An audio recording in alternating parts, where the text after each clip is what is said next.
నమస్తే, this is సౌజన్య. మంగ్లీ ఒక anchor గా అలాగే ఒక సింగర్ గా మంచి పేరు తెచ్చుకున్నారు. బట్ తరచూ ఈ మధ్య మాత్రం వివాదాల్లో చిక్కుకుంటూ ఉన్నారు. ఇప్పుడు చూసుకుంటే అసలు మంగ్లీ మీద అతిపెద్ద ఆరోపణ వస్తూ ఉంది. అలాగే ఆరోపణే ఇప్పుడు నిజమయ్యే పరిస్థితులు కనిపిస్తూ ఉన్నాయి. మంగ్లీ కేసు విషయంలోన సిఐడి కూడా ఎంటర్ అయింది. అలాగే నోట్ల కట్టలు భారీగా దొరికాయి అనే వార్త వినిపిస్తుంది. సో ఎంతవరకు ఇది వాస్తవమో, అసలు ఆ కేసు డీటెయిల్స్ ఏంటి, ఇప్పుడు ఆ కేసు మంగ్లీ పరిస్థితి ఎట్లా ఉంది, ఇవన్నీ కూడా కనుక్కుందాం సీనియర్ జర్నలిస్ట్ దాము బాలాజీ గారి నుంచి. నమస్తే సార్. సార్ ఏమంటారు సార్, అంటే నిజంగానే మంగ్లీ మీద పడుతున్నది ఇది ఆరోపణ అనుకోవచ్చు, ఇది వాస్తవమే అనుకోవచ్చు, ఎందుకంటే సిఐడి కూడా ఎంటర్ అయిందని. యా అంటే మంగ్లీ కేసులో ఇప్పుడు లేటెస్ట్ పరిణామాలు కొన్ని జరిగాయి. ఈ బాధితులు కూడా రెండు వర్గాలుగా చీలిపోయారు. అట్లాగే ఆరోపణ ఎవరి మీద అయితే అక్యూజ్డ్ ఉన్నారో అక్యూజ్డ్ కూడా ఇప్పుడు ఎక్కువ అయ్యారు. సో అసలు ఏంటి లేటెస్ట్ పరిణామాలు ఏంటి, ఇందులో మంగ్లీ రోలు ఏ స్థాయిలో ఉంది, అట్లాగే బాధితులు లేకపోతే అక్యూజ్డ్ ఎందుకు చీలిపోయారు, అలాగే మెయిన్ అక్యూజ్డ్ ఎవరైతే మధు రమావత్ ఉన్నాడో అతను కూడా అప్రూవర్ గా మారుతున్నట్టు ఒక ఛానల్కి ఇచ్చిన ఇంటర్వ్యూలో కూడా చెప్పాడు. అప్రూవర్ గా మారడం అంటే ఏంటి, అతను మెయిన్ కల్పరేట్ గా ఉండి అతనే అప్రూవర్ గా మారితే ఇప్పుడు నెక్స్ట్ ఎవరు కల్పరేట్ ఉండొచ్చు, ఈ విషయాల గురించి మాట్లాడుకుందాం. సో ఇదేంటంటే బేసిక్ గా ఈ సుబ్బారావు అనే వ్యక్తి ఒక అడ్వకేట్ పంజాగుట్ట పోలీస్ స్టేషన్కి వచ్చి కంప్లైంట్ ఇవ్వడంతో వైరల్ అయింది. అంతకుముందే బాధితులను తీసుకొని అతను ప్రెస్ మీట్ పెట్టాడు. ప్రెస్ లో కొంత మీడియాలో వచ్చింది కానీ అంత ప్రముఖంగా రాలేదు. అయితే అది చూసి మంగ్లీ తనని కాంటాక్ట్ చేసి పంచాయతీ ఏర్పాటు చేసింది. ఎక్కడ పూజారి నాగేశ్వరరావు అనే ఒక అడ్వకేట్. సో దానికి వేణుగొడుగులు కూడా వెళ్ళాడు. ఎందుకంటే వేణుగొడుగులకి ఇలా సుబ్బారావు తెలుసు, ఇలా మంగ్లీ తెలుసు. మంగ్లీ వేణుగొడుగులు కూడా ఫోన్ చేసి ఇలాగ పంచాయతీ చేయమని అడిగితే వెళ్ళారు. వెళ్ళినప్పుడు ఒక 10-20 మంది బాధితులు కూడా సుబ్బారావు వెంట వెళ్ళారు. సో అక్కడ ఏం జరిగిందంటే మంగ్లీ నాకు సంబంధం లేదు ఇది అనేది చెప్పింది. కానీ మీ పేరు చెప్పారు, మీ తమ్ముడు కూడా ఇన్వాల్వ్ అయ్యాడు, శివ కూడా. ఆ మధు అనే అతను మీ చిన్న చెల్లెల్ని, మంగ్లీకి 2 చెల్లెలు, సో చిన్న చెల్లెల్ని పెళ్లి చేసుకోబోతున్నాడు అని చెప్పారు. అలాగే మీ విల్లాకు కూడా తీసుకెళ్లారు. ఇవన్నీ చెప్పినప్పుడు నాకు సంబంధం లేదు ఇదంతా అనే అమ్మాయి చెప్పినప్పుడు, అయితే మీకు సంబంధం లేదంటున్నారు కదా, మీరు ప్రెస్ మీట్ పెట్టి నాకు సంబంధం లేదని చెప్పండి, అలాగే మధుని మీరు పట్టించండి, మధు మీ పేరు చెప్తున్నాడు కాబట్టి, మీరు మిమ్మల్ని బదనాం చేస్తున్నాడు కాబట్టి మీరు మధుకు వ్యతిరేకంగా చేయాలి అన్నప్పుడు ఆ అమ్మాయి Madhu personal number conference call కలిపింది. సో అంటే మధు ఆమె టచ్ లో ఉన్నాడు మధు అనేది అర్థమైంది అక్కడ, ఎవరికి వేణుకు కానీ పూజారికి నాగేశ్వరకు కానీ. సో వాళ్ళు ఏదో మాట్లాడారో అయిపోయింది, గొడవలు అయినాయి.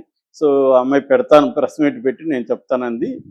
వీళ్ళు వచ్చేసారు. తర్వాత అమ్మాయి చెప్పలేదు, చెప్పకుండా మళ్ళీ పంచాయతీ పిలిస్తే వేణు కూడా వెళ్ళలేదు. ఎందుకంటే ఇదేదో సంథింగ్ రాంగ్గా ఉంది, మామూలుగా అమ్మాయి చెప్పినట్టుగా కట్టుబడి ఉండట్లేదు అనేది వేణుకు కూడా అర్థమైంది. దీన్ని మనం ఏం చేయలేమని అతను సైలెంట్ అయిపోయాడు. సో దీని తర్వాత ఏమైంది, ఇతను బెదిరింపులు జరిగాయని ఇక ఆరోపణలే, మనకు తెలియదు నిజమేంటనేది. ఆరోపణలు వాళ్ళు ఇరువైపులా కూడా సాక్ష్యాలు చూపిస్తున్నారు. కానీ సుబ్బారావు చూపిస్తున్న సాక్ష్యాలు క్లియర్గా ఉన్నాయి. అయితే ఈ అమ్మాయి సాక్ష్యాలు చూపించట్లేదు, ఎంతసేపు విక్టిమ్ కార్డు ప్లే చేస్తుంది.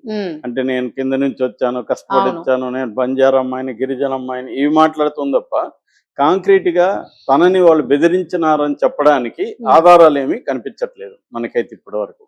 ఎందుకంటే ఆ అమ్మాయి డీజీపీకి లేటెస్ట్ గా పెట్టిన కంప్లైంట్ కూడా నేను చదివాను. ఆ కంప్లైంట్ లో కూడా ఎటువంటి ఆధారాలు అమ్మాయి చూపించట్లేదు. అదే సుబ్బారావు ఆధారాలు చూపిస్తున్నాడు, తన కాల్స్ చూపిస్తున్నాడు, అమ్మాయి పెట్టిన మెసేజ్ చూపిస్తున్నాడు, అన్ని చూపిస్తున్నాడు. బాధితులు కూడా క్లియర్ గా చెప్తున్నారు. సో ఇప్పుడేమైంది, మంగ్లీ ఏం చేస్తుంది, దీన్ని మధును కూడా రంగంలో దించి, ఇది ఎవరైతే ప్రధానంగా ఈ బాధితుల తరపున మాట్లాడుతున్నాడో హేమకాంత్ రెడ్డి అని, అతనే కల్ప్రిట్ లాగా, హేమకాంత్ రెడ్డి సుబ్బారావులే కల్ప్రిట్ లాగా మంగ్లీ ఒక పిక్చర్ ని తీసుకొచ్చింది. ఇందులో మధు, తర్వాత భరత్ చౌహాన్, శైలజా చౌహాన్, బాలాజీ నాయక్, వీళ్ళు A1, A2, A3, 4 గా ఉన్నారు. A5 గా మంగ్లీ ఉంది. సో ఇప్పుడు వీళ్ళంతా వచ్చి ఎవరైతే బాధితుల తరపున మాట్లాడుతున్నాడో హేమకాంత్ రెడ్డి, అతనే మేజర్ కల్ప్రిట్ అని తీసుకొచ్చారు. ఇక్కడ బాధితులు కూడా రకరకాల గ్రూప్స్ కనబడుతున్నాయి. కర్ణాటక గ్రూప్ ఒకటి ఉంది, నల్గొండ కర్నూలు గ్రూప్ ఒకటి ఉంది, ఇక్కడ పటాన్ చెరువు గ్రూప్ ఒకటి ఉంది.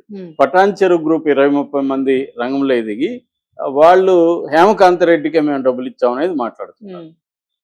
సో ఇక్కడ ఓవరాల్గా నాకు అర్థమైన పిక్చర్ ఇప్పటి వరకు ఏంటంటే, నేనేం ప్రత్యక్షంగా బాధితులతో మాట్లాడలేదు కానీ ఓవరాల్గా పబ్లిక్ డొమైన్లో ఉన్న వీడియోలు ఇవన్నీ చూసిన తర్వాత, అట్లాగే మనోళ్ళు కూడా వెళ్ళి మాట్లాడారు కాబట్టి మన రిపోర్టర్లు. సో నాకు అర్థమవుతున్నది ఏంటంటే, ఇది యాక్చువల్గా వెస్టేజ్ మార్కెటింగ్ అనే ఒక గ్రూప్ ఉంది. ఆ గ్రూప్లో అందరూ పనిచేస్తున్నారు. అవును సార్. సో వీళ్ళందరూ పనిచేస్తున్న క్రమం మధు ఉన్నాడు దీంట్లో, హేమకాంత్ రెడ్డి ఉన్నారు, వీళ్ళందరూ ఉన్నారు. వీళ్ళు బయటికి వెళ్ళారు, హేమకాంత్ రెడ్డి మధు బయటికి వెళ్ళి వీళ్ళు కొంత రిచ్గా బయటకు వచ్చి వీళ్ళకి కనపడడం మొదలుపెట్టారు. ఫార్చునర్ కార్లు, లైఫ్ స్టైల్ రిచ్గా ఉండి వీళ్ళకి ఏమైంది మీరు ఎలాగ అంటే, మేము ఇలాగ ఫ్యాక్టరీలు పెడుతున్నాము, దాంట్లో డబ్బులు వస్తున్నాయి, కలెక్ట్ చేస్తున్నాం అని చెప్పారు.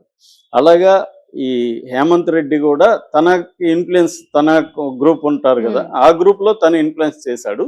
సో ఇక్కడ 2-3 కంపెనీలు పెట్టినట్టుగా అర్థమవుతుంది. మెయిన్ కంపెనీ అంటే గోకుల్ నందన్ ఇన్ఫ్రా అనే కంపెనీ, దాని చైర్మన్ అండ్ ఎండి ఈ 2 పోస్టులు కూడా మధు రమావత్కే ఉన్నాయి. దాంట్లో ఎగ్జిక్యూటివ్ డైరెక్టర్గా హేమకాంత్ రెడ్డి ఉన్నాడు, దాంట్లో ఇంకొక ఎగ్జిక్యూటివ్ డైరెక్టర్గా బండి శివకుమార్ ఉన్నారు. వీళ్ళ ముగ్గురు పేర్లు ఇప్పుడు బాధితులు చెప్తున్నారు. సో ఇక్కడ నాకు అర్థమైంది ఏమంటే, మధు కింగ్ పిన్ దీంట్లో మొత్తంలో. ఇతను కూడా ఈ హేమంత్ రెడ్డి మధు తరపున మధుని నమ్మి తను కొంతమంది దగ్గర డబ్బులు పెట్టించాడు. తను కూడా 25 లక్షలు దీంట్లో పెట్టాడు.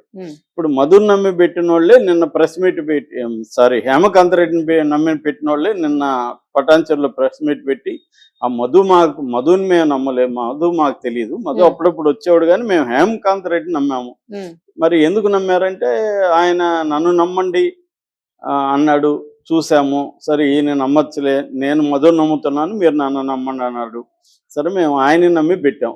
మాకు చెప్పింది ఏంటంటే, 5 లక్షలు ఇస్తే నెలకి 25,000 వరకు రిటర్న్ వస్తుంది, తర్వాత 101 గజాల ప్లాట్ కూడా వస్తుంది, భూమి కూడా వస్తుంది అనేది వాళ్ళు చెప్పారు.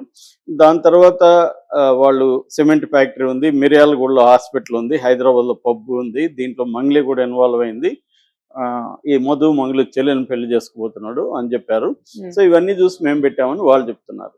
అట్లాగే కర్ణాటక గ్రూప్ వీళ్ళు అయితే మాత్రం డైరెక్ట్గా మధుకే మేము ఇచ్చాము, ఈ మా డబ్బులు డైరెక్ట్గా ఈ గోకుల్ నందన్ అకౌంట్కే వెళ్ళిందని వాళ్ళు చెప్తున్నారు. ఇక్కడేమో పటాన్ చెరువులో ఏమో హేమకాంత్ రెడ్డికి ఇచ్చాము. హేమకాంత్ రెడ్డిది శుభక్షేత్రం అనే ఒక ప్రాజెక్ట్ ఉంది, అలాగే బృందాశ్రీ ఇంజనీరింగ్ అని ఉంది, దాంట్లో మేము అకౌంట్లోకి వేసాము. అంటే ఇక్కడ మనకు అర్థమైంది ఏమంటే, మధు మేజర్గా కింగ్ పెన్ను, మధు ఇవన్నీ ప్రాజెక్ట్స్ ఇవన్నీ పెట్టి డబ్బులు వసూలు చేయాలనుకున్నాడు. దీంట్లో హేమకాంత్ రెడ్డిని కూడా చేర్చుకున్నాడు. హేమకాంత్ రెడ్డికి మధుకు మధ్య ఏ లావాదేవీలు జరిగాయి అనేది ఎవరికి తెలియదు. ఇప్పుడైతే హేమకాంత్ రెడ్డి కూడా బాధితుల తరపున వచ్చి పోరాటం చేస్తున్నాడు. దీంతో ఇప్పుడు ఏమైంది, మధు రంగంలో ఎదిగి నన్ను 20 కోట్లు హేమకాంత్ రెడ్డి మోసం చేశాడు, వసూలు చేసింది నిజమే కానీ నా మోసం చేశాడని చెప్తున్నాడు. అంటే ఇప్పుడు వసూలు చేసిన దానికి అతను బాధ్యత వహించట్లేదు. హేమకాంత్ రెడ్డి మీద ఇప్పుడు వీళ్ళందరూ కలిసి, అంటే మంగ్లీ, శివ, ఈ మధు, వీళ్ళు కలిసి హేమకాంత్ రెడ్డి మీద నెట్టేస్తున్నారు. సో ఇక్కడ మనకు అర్థమవుతుండేది, కలెక్ట్ చేసిన దానికి హేమకాంత్ రెడ్డి కూడా బాధ్యుడు. అట్లాగే కింగ్ పెన్ మధు, ఈ మధుకి శివకి ఏం సంబంధం ఉంది? శివ అంటే ఈ అమ్మాయి తమ్ముడు, మంగ్లీ తమ్ముడు. సో మంగ్లీకి డైరెక్ట్ గా రోల్ ఉందని ఎవరు చెప్పట్లేదు ఈ కేసులో. బాధితులు కూడా మంగ్లీని చూసి పెట్టామని, లేకపోతే మంగ్లీ మా దగ్గరికి వచ్చిందని ఎవరు చెప్పట్లేదు. కాకపోతే మంగ్లీ తమ్ముడు శివ ఉన్నాడు, మంగ్లీని చెల్లెని పెళ్లి చేసుకుపోయి మధు ఉన్నాడు. అక్టోబర్లో నిశ్చితార్థం, ఫిబ్రవరిలో పెళ్లి అని చెప్పారు. మీరు 5,000 మంది రావాలని చెప్పారు, ఫోటోలు చూపించారు. తర్వాత మంగ్లీ కొక్కపేటలో ఉండే మంగ్లీ విల్లాకి తీసుకెళ్లారు. ఇవన్నీ ఏంటంటే ఒక మేక్ బిలీవ్ చేశారు వీళ్ళందరూ. సో ఇది జరిగింది. ఇప్పుడు దీంట్లోకి సిఐడి ఎంటర్ అయింది. ఆల్రెడీ 62 కేసులు ఇప్పుడు నమోదైనాయి నల్గొండలో, గద్వాల్ ఏరియాలో. సో ఇక్కడ కూడా కేసులు పెడుతున్నారు. సో ఇదొక యాంగిల్. రెండో యాంగిల్ ఏంటంటే, సుబ్బారావు ఏమో తనని బెదిరించాడని ఒక కేసు పెట్టాడు. దానికి కౌంటర్ గా ఈ అమ్మాయి కూడా, నన్ను సుబ్బారావు, హేమకాంత్ రెడ్డి బెదిరిస్తున్నారు, నా పరువు తీస్తున్నారు అని చెప్పి ఆమె కేసు పెట్టింది. ఆమెకున్న పరపతి రీత్యా ఆమె డీజీపీ స్థాయి వరకు కూడా వెళ్ళింది. నిన్న డీజీపీని కలవడానికి వెళ్తే అసిస్టెంట్ డీజీపీ తీసుకున్నాడు, కానీ డీజీపీకి పెట్టిన కంప్లైంట్ కూడా మీడియాకి వచ్చింది, అది నేను కూడా చదివాను. అందులో క్లియర్గా ఏంటంటే, మంగ్లీ ఇక్కడ బాధితుల తరపున నిలబడలేదు, బాధితుల తరపున నిలబడిన వాళ్ళని కల్పరిట్ గా ఆమె పేర్కొంది. అవును. ఎవరు? సుబ్బారావు, హేమకాంత్ రెడ్డి. ఉమ్, ఆమె చేయాల్సింది ఏంది? తన పేరు ఉపయోగించుకున్న మధు మీద ఆమె ఏమీ మాట్లాడలే. పైగా మధు కూడా చెప్తున్నాడు నేను దీంట్లో ఇన్వాల్వ్ కాలేదు. మధు కూడా ఏమంటున్నాడు వీడియోలో, మంగ్లీకి సంబంధం లేదంట. ఉమ్, సో అంటే వీళ్ళందరూ కలిసి మంగ్లీకి సంబంధం లేదనేది తేల్చాలన్నట్టుగా ఈ ఆ, సుబ్బారావు Scene ఇచ్చిన అంతా మొత్తం కంప్లైంట్ లో ఉండేవాళ్ళు చెప్తున్నారు. ఉమ్, కానీ వేణుగోడుగుల మాటల్లో కూడా మంగ్లీకి సంబంధం ఉంది ఇండైరెక్ట్ గా అన్నట్టుగానే వేణుగోడుగుల మాటల్లో కూడా మనకు అర్థమవుతుంది. ఉమ్, అంటే పంచాయతీ చేసిన పెద్ద అవును. మనిషి డైరెక్టర్.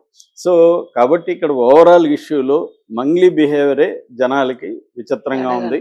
అంటే ఆమె ఒకవేళ నిర్దోష అనుకుందాము, కానీ తను ఏదో ఒక రకంగా ఈ కేసులో పరోక్షంగా ఇన్వాల్వ్మెంట్ కనబడుతుంది, ఉమ్, డైరెక్ట్ గా లేకపోయినా. ఉమ్, కాబట్టి ఆమె చేయాల్సిన పని ఏంటి? బాధితులైతే ఉన్నారు, బాధితుల తరపున నేను నిలబడతాను, నా పేరు ఉపయోగించుకున్నారు కాబట్టి నేను బాధితుల తరపున నిలబడి ఫైట్ చేస్తాను ఉమ్, అనేది వదిలేసి, బాధితుల తరపున నిలబడిన సుబ్బారావు మీద, హేమకాంత్ రెడ్డి మీద ఆమె కంప్లైంట్లు ఇచ్చుకుంటూ పైకి వెళ్తుంది. ఇప్పటి వరకు సజ్జనాన్ని కలిసింది, మళ్ళీ అది సరిపోదని డీజీపీనే కలిసింది. ఉమ్, ఇంకా మరి సీఎంను కూడా కలుస్తుందేమో తెలియదు, ఉమ్, లేకపోతే మోడీని కూడా కలుస్తుందేమో తెలియదు. తెలీదు. అంటే ఈ స్థాయి ఆమె వెళ్ళాల్సినంత అవసరం లేదు ఆమె. అవును. సో ఆమె ఆమె ఓపెన్ గా వచ్చి మీడియాతో చెప్పాల్సింది ఏంది? నేను బాధితుల తరపున నిలబడతాను అంటుంది, కానీ కంప్లైంట్ ఎక్కడ ఇస్తుంది? మళ్ళీ ఎవరి మీద ఇస్తుంది? వాళ్ళ మీద ఇస్తుంది. బాధితుల తరపున నిలబడిన వాళ్ళ నిలబడుతున్న మీద వాళ్ళ మీద ఇస్తుంది, ఇస్తుంది. కానీ అదే. తన పేరు ఉపయోగించుకున్న మధు మీద కంప్లైంట్ ఎందుకు ఇవ్వదు? తన పేరు ఉపయోగించుకున్న శివ మీద, వీళ్ళ మీద ఎందుకు ఇవ్వదు? అంటే క్లియర్ గా ఆమె బయట మాట్లాడేది వేరు, కంప్లైంట్లు కదా నీకు ప్రధానంగా తేలేది. నీ కంప్లైంట్లు ఏమో మధును సపోర్ట్ చేస్తున్నట్టు ఉంది, అవును. కంప్లైంట్లు ఏమో హేమకాంత్ రెడ్డిని, సుబ్బారావుని కల్ప్రిట్స్ అని క్లియర్ గా చెప్పింది ఆమె. ఉమ్, దే ఆర్ కల్ప్రిట్స్ అని. ఉమ్, కల్ప్రిట్స్ అని ఈమె ఎలా చెప్తుంది ఫస్ట్ ఆఫ్ ఆల్? అవును.